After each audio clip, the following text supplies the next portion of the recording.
Start. అందరికీ నమస్కారం. మనం 1990లో ఎట్లున్నాము, 2025లో ఎట్లున్నాము, 24లో ఎట్లున్నాము, 24లో ఎట్లున్నాము, మన పిల్లలు ఎట్లున్నారో కొంచెం మీరు ఆలోచన చేసుకోవాలి.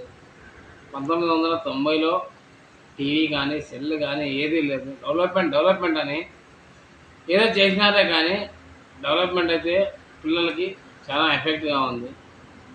ఆ డెవలప్మెంట్లో కొంచెం తగ్గిస్తే కొంచెం బాగుంటుంది. అర్థం చేసుకోండి, పిల్లల భవిష్యత్తు బాగుంటుంది. పిల్లలు అన్యాయం అయిపోతున్నారు.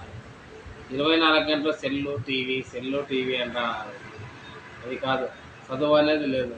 1990లో 100 మంది చదివితే 80 మంది పాస్ అవుతారు.